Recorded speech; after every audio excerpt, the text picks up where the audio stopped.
Okay. I'll just have Okay. see what happens. Ready? Okay.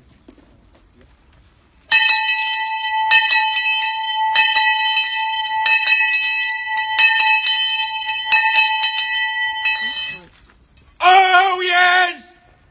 Oh yes! Oh yes! Ladies and gentlemen, pray silence for the Mayor of Beaconsfield, Councillor Patrick Hogan. Beaconsfield has had many authors.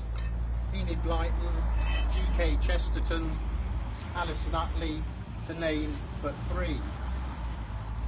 Terry Pratchett, though, was born in Beaconsfield.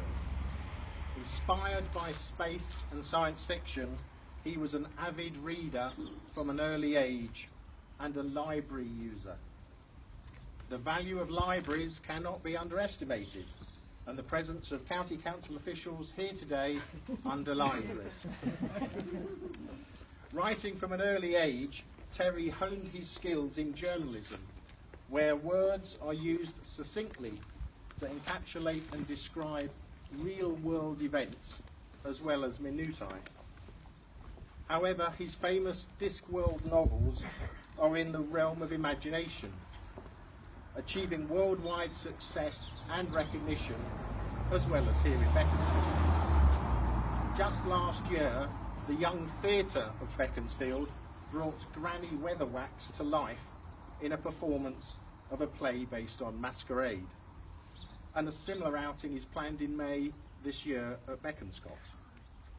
So it is a great honour to unveil this plaque, together with Terry's daughter Rihanna, on the Beaconsfield Library in memory of Sir Terry Pratchett.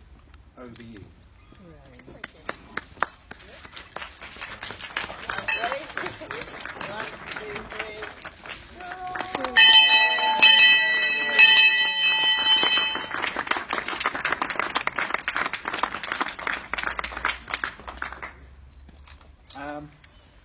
In a minute we'll invite all the characters and other people to join in a large photo call, but first I'll invite a few words from Rob Wilkins, who collaborated with Terry for the last 20 years.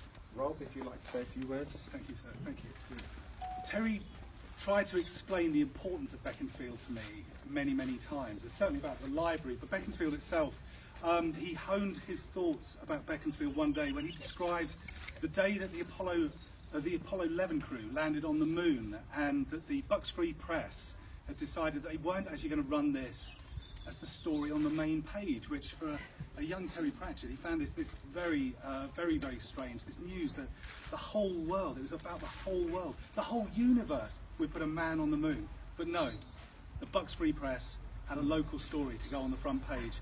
And Terry pointed this out to the editor, that this was actually quite a bad thing, and really people would be looking for news of the moon. And the editor went off in a bit of a strop, and it wasn't until later he came back and said, no, actually, Pratchett, I agree with you. The moon also shines on Beaconsfield. So here we are, Beaconsfield Public Library, the place where Terry Pratchett, in his Who's Who entry, or just in polite conversation, would say, this is the place where Terry got his education.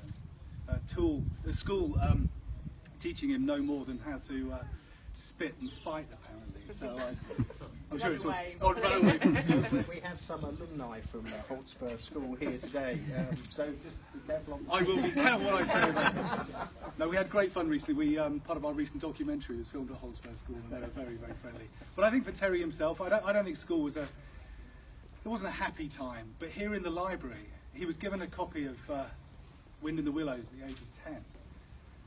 And a few years later he finds himself here with enough library cards to fill his young pockets. And he's read everything. He walked through the door and he read absolutely everything. And I thought this was an exaggeration, until you sit down and you spend a few minutes with Terry and you realise that his knowledge of false teeth or braces or whatever, it didn't matter how minute the subject, Terry could talk about it in great detail, and that's because of the education he received here. And as the Lord Mayor has said, we cannot underestimate the power of libraries. And the one thing I ask you all, the one thing that Terry would want you all to walk away from here today is understanding the power of libraries, and we must support our libraries. Absolutely.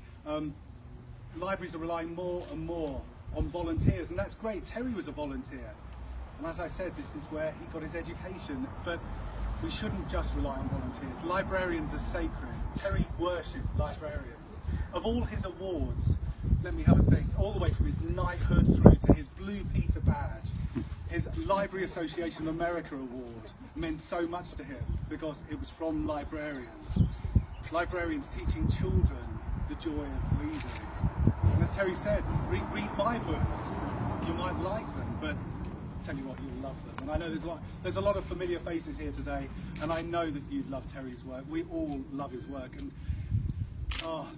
this coming Sunday is 2 years since we lost him, and I can't believe that 2 years have gone by. And we remember him so fondly every second of every day. And please just walk away from here today remembering the importance of reading, remembering the importance of libraries, and hug a librarian. Please, that's the one thing I ask you. So thank you everyone for this. This is such a great honour for myself, for my family, for Terry's family, for Terry to be remembered in this way. As you said, sir, G.K. Chesterton, one of Terry's great heroes. Terry remembers the story of the train, Chesterton writing a piece for the paper, and the train sitting at Beaconsfield station waiting for Chesterton to deliver his piece. And Terry loved that even the railways would wait for words. Even the railways would wait. I don't know if that story is entirely true, but it's got the right shape of a good Terry Pratchett anecdote.